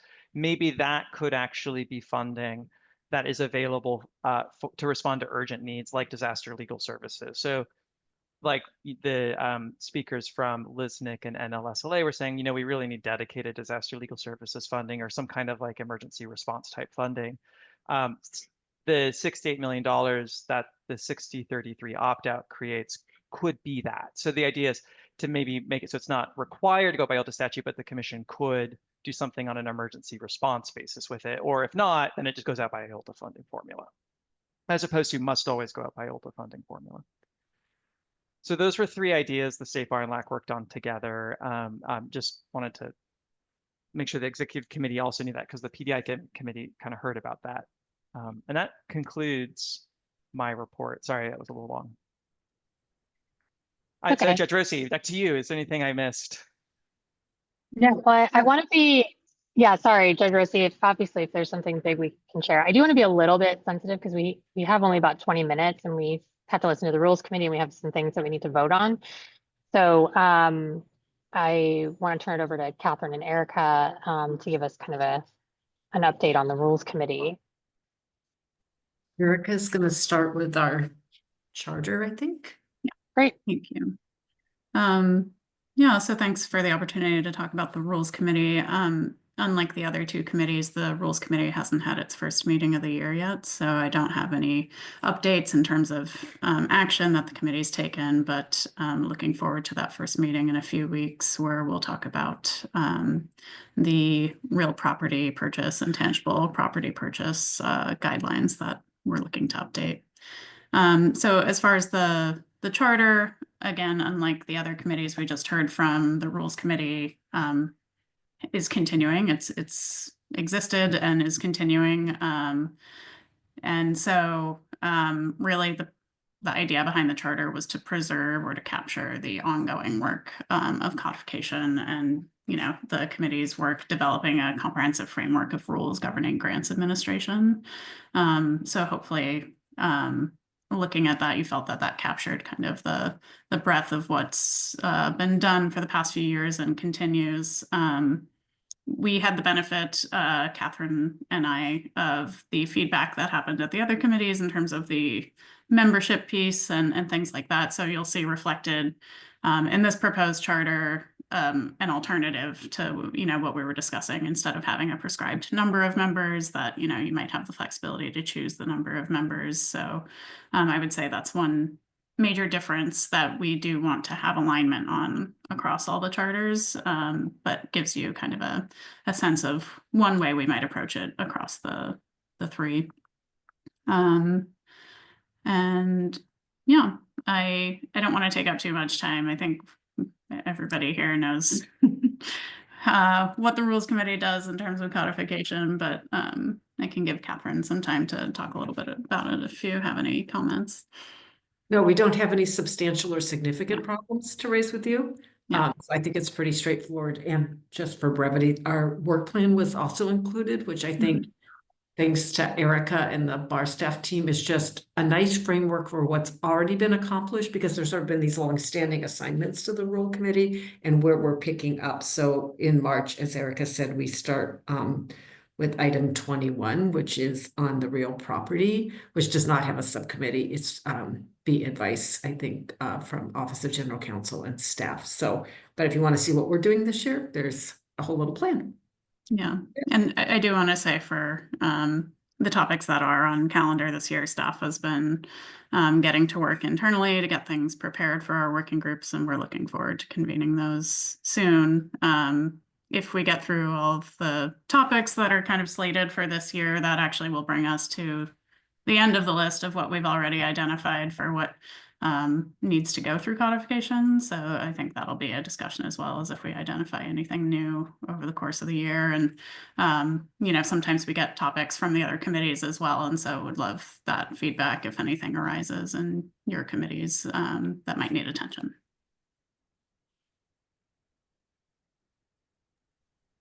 That's it Great. for us. Awesome. Thank you guys for the update, and I'm looking forward to that first meeting, and at some point digging back into fiscal codification issues, because I looked at the work plan and I think I'm still assigned to some of them. We welcome you. All of them. Heidi and I have our work cut out for us. Okay, why don't we now move into the kind of the voting stuff that we need to take care of. So the first one is the open session minutes. That's actually from the November 1 meeting. That was just with me and Amin. So one thing I just wanted to flag is, even if you, as riveting as watching me and Amin chat about this stuff is, if you didn't attend but are willing to vote in confidence of the note taking, please feel free to still vote, even though you may not have been there or listening intently to all the discussions that we had. So on that point, I'll invite a motion if anyone's willing to bring one. Catherine. Great. Second? I'll second. Oh, Judge Rusty, we got you that time. Okay, why don't we take our vote? Or Blakemore, Yes. Galkin, Rosie, Yes. Escobedo, Yes. Melrod, Yes. Alsaroff, Connolly. Yes.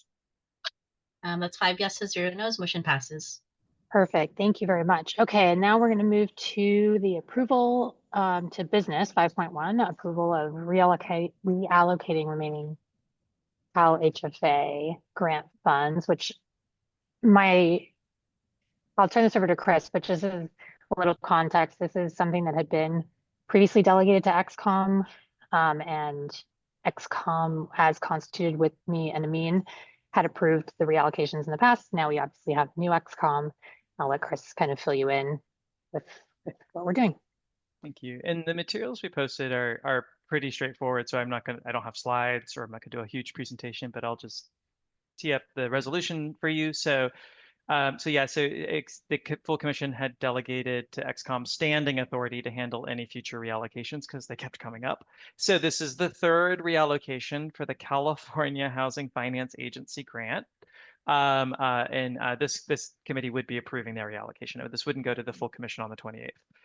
They are federal dollars, so there's much eagerness that absolutely have to go back if they remain unspent as of July 1st of this year. So June 30th, 2025 is the last day to spend these dollars. There's much eagerness from CalHFA and their sub-entity, the California Homeowner Relief Corporation, CalHRC, and the State Bar to do everything possible to reallocate funds to minimize unspent dollars. So what happened is we had one of the 11 grantees ended its project 6 months early for reasons that were compelling to it. And State Bar staff gave them a lot of technical assistance to try and avoid that outcome. But they needed to end up 6 months early. They calculated their remaining funds. It's $217,831. So what staff has recommended to this committee in consultation with CalHRC is that we handle this reallocation, that this committee handle the reallocation in the same way it did the last one, the second one, which is just run an opt-in process. So the remaining grantees that want more funds can opt in to get a proportional share tied to their original award size. And State Bar staff reviews with CalHRC's oversight that what they propose to do with the dollars will advance their originally approved project, comply with the federal restrictions on these funds, and we check to make sure we think they'll still spend down by June 30th. So if they're behind in spending, for example, we would flag that for you that they opted in, but they're behind, so we're not sure. So we had 5 opt-ins. We're not worried about their abilities to spend down. It would advance their original approved projects. It's not significant project expansion or anything. It's just supporting the original work. And we ran the proportional amounts they would each get. So it's staff's recommendation and CalHRC's support that we reallocate the funds as the memo described. And I can read the numbers aloud. I can share my screen if that's helpful, but I thought it might be straightforward enough that I could just do a spoken. Great. Yeah, I do let's have check. I do have a resolution if that's like, I don't know, Crystal, if it's your preference the resolution's in the memo. I pulled it from the memo, so I think perfect. Let's have read the memo. Yeah. Great. Okay. Are there any questions on this issue? Move adoption. Great. Patience has made the motion. Efrain has seconded. Okay, I'll do roll call vote, Erica, that's okay. Yes, please. Blakemore, Yes. Falcon, Rosie, Yes. DeVito, Yes. Elrod, Yes. Al-Saraf, Connolly, Yes. 5 yeses, 0 nos, motion passes. Great. And thanks, Chris. I know you've had to redo these a couple of times now. We appreciate the work you've done on it. And yes, let's try and encourage these funds to get spent so we don't have to give them back. All right. Let's move to the next one, 5.2. This is Mara about approval of 2025 Legal Aid Leaders Fellowship Grants, tentative funding recommendations. Do you have Mara?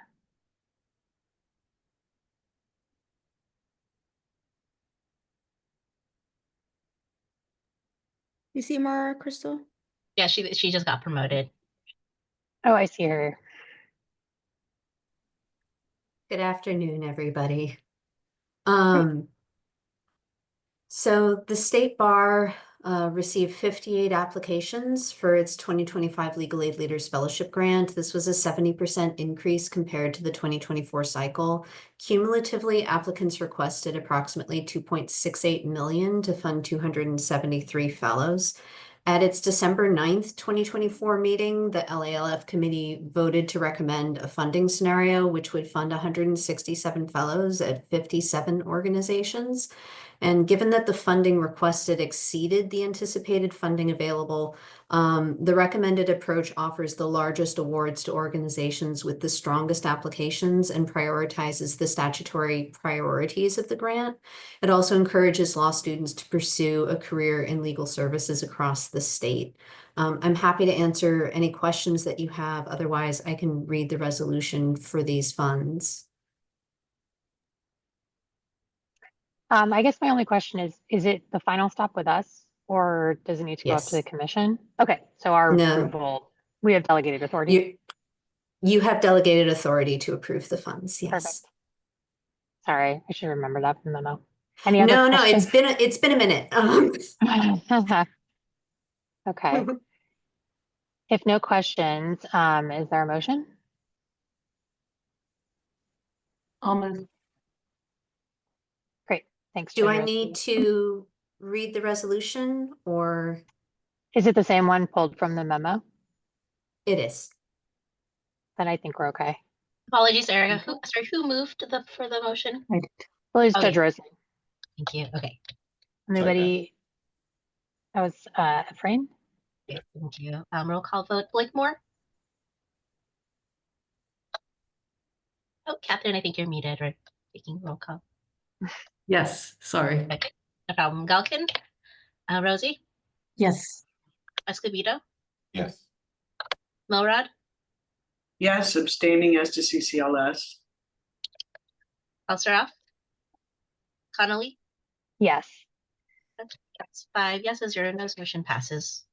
Great. Mara, thanks to you and the committee for working on this. I think it's such an exciting program. And so really, really happy that we're able to fund some fellows with this money. And thanks for all the work on it and spreading it as much as we can. Absolutely. Okay. Thank you, everyone. Yeah. So the next one we have is our own executive committee charter. So I'm up for the next 3 agenda items. I can speed through this and be really short on 5.4, but 5.3, yes, is our own committee charter. And we had sent it out, we posted it, and then Crystal had sent out a Word version to see if there was any preliminary feedback. And I did get some, so I'll share with you what the red line. And then you let me know if areas need more, are warranted more kind of discussion. But give me a second, let me bring it up. Thank you. And I'm just alerting everyone, I'm moving to phone, but I will still be participating, I think as a participant rather than as a panelist, but I'm saying goodbye, but I will be here. I hope your kiddo feels better, Selena. I mean, he's playing video games now. A couple hours ago, he was puking. Now it's video games, so. Kids. Okay, do you all see this? Yes. Okay, so I'm not going to read out loud. Hopefully everybody has read through it. I'll just point out some areas where there are suggested changes. So Erica pointed out that we were remiss, we forgot to put the vice chairs.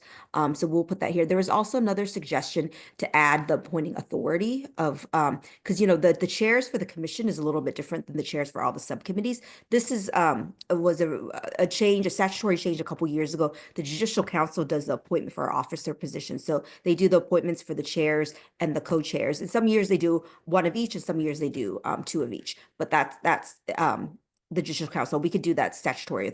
We could put that citation in there as well.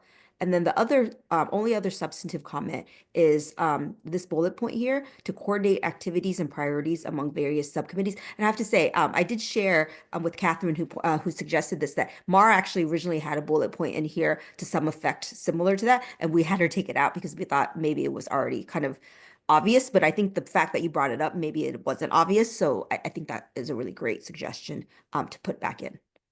But we can stop at any section and review it more thoroughly or discuss on any sections. But I do think this meeting piece of it needs to be smoothed out from one charter to another. And I don't know if you have a preference on kind of adding, like for XCOM, you don't need to add the numbers, but for the other ones, they all like Rules Committee didn't have a prescribed number. The other committees went with like a suggested. So if you have a preference, let us know. If not, then maybe we can just work directly with Erica and me to see what their preference is.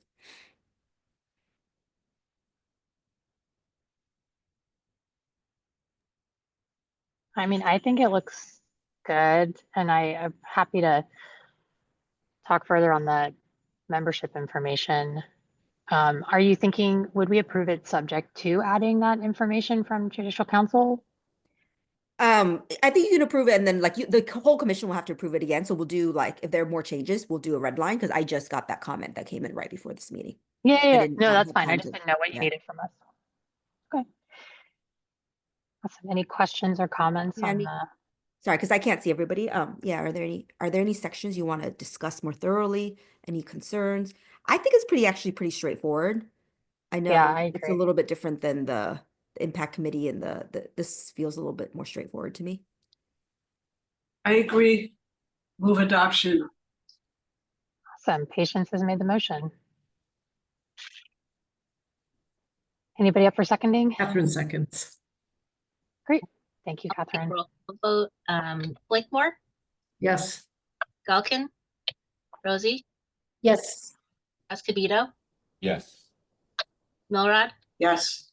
Alsarab, Connolly. Yes.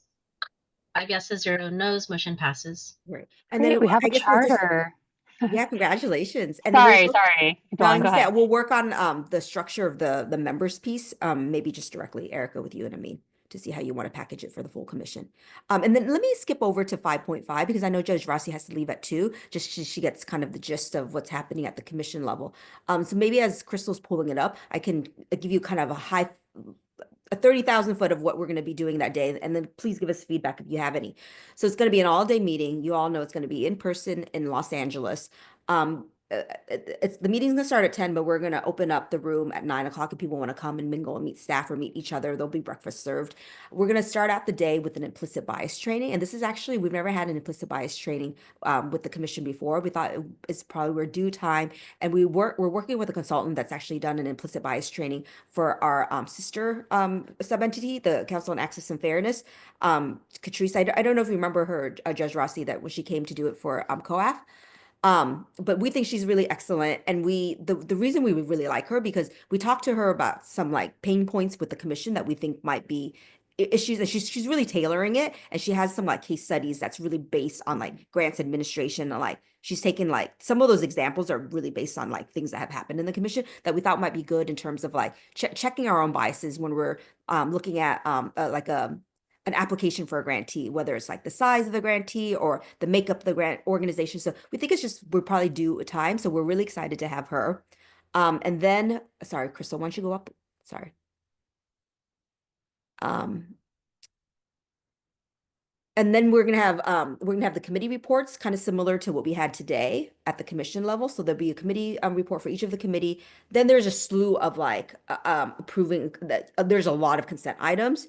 So we're hoping that will just be approved on consent, and then we get to kind of the business of the day, which will happen. We're thinking in terms of time, probably after lunchtime. We had to put the business item at 6.1, but really that's going to be at the top of at the beginning of the day.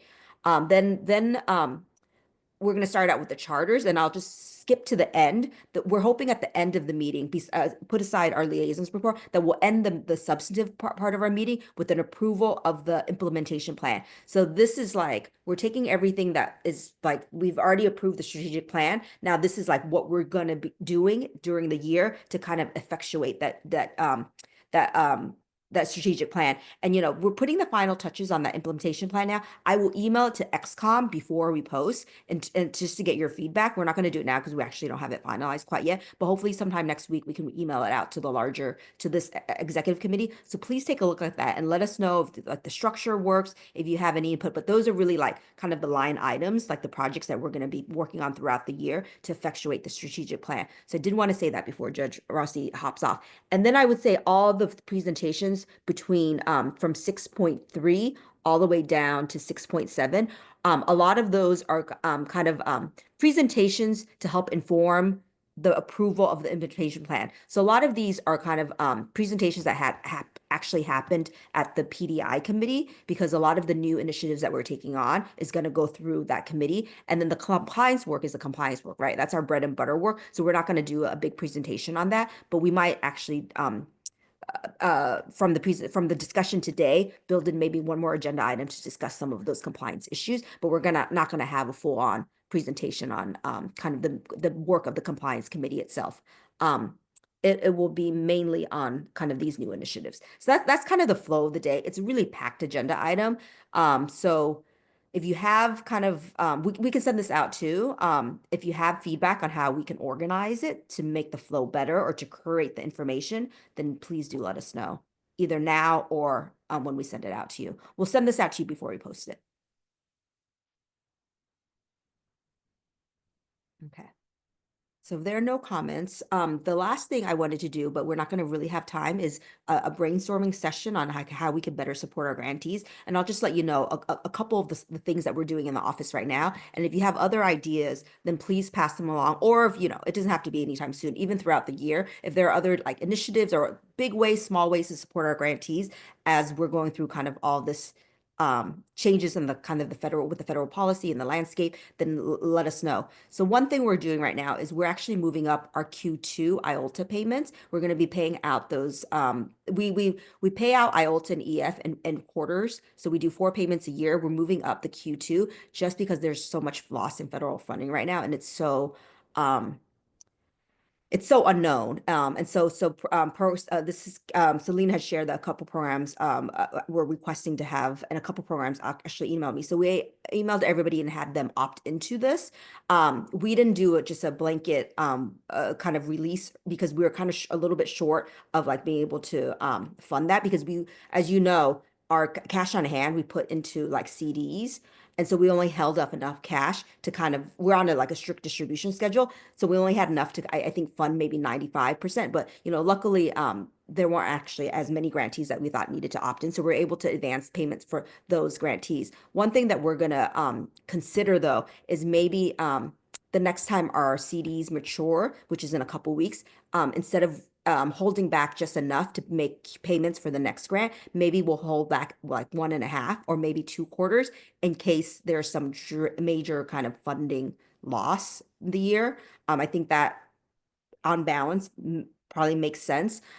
There's already kind of anticipated cuts at, with LSC. We don't know how deep those cuts might be. We know that there's already going to be other funding loss. So I think that might be a small way that we can help grantees cover the shortfall for like a short period of time. The other thing is we're going to be trying to process budget revisions and carryovers more quickly. And we sent out a message a couple weeks ago to let programs know that, with a lot of these budget modifications, because we're looking at as a multi-year grant, they don't actually need to request a budget modification from us if they're going to spend down their grant in a shorter period of time. And I think a lot of grantees don't know that. If they're moving line items and it's more than 25%, then they do. So we're going to give a lot more technical assistance and see what we can to move forward really quickly. But that probably is an area that if we end up getting, we haven't quite got like a surge yet of requests, but if we do get a surge, then we might consider having these processed a little bit quickly, or maybe for the year, maybe bringing a motion to the commission to say that, I'm making this up, but maybe at 40%, the staff would have authority or something like that. But we haven't seen that quite yet. So as soon as we see that, then we will develop something to bring to the commission so we could be a little bit more responsive. So just things like that. If you think of anything that could be more helpful in how we administer the grants, or anything that we can do to just be more helpful, just shoot me an email and then we'll see if we can get that done. LAC has been a great partner in this, kind of identifying areas where we can be more flexible. Great. So I'm going to be thank kicked you out all. of the, oh, perfect, because people are knocking on the door. I was gonna say, we're now adjourning. I'll hopefully see you all Thanks, February everyone. 28th. Thank you for the inaugural meeting. Thank you all. Have a good one.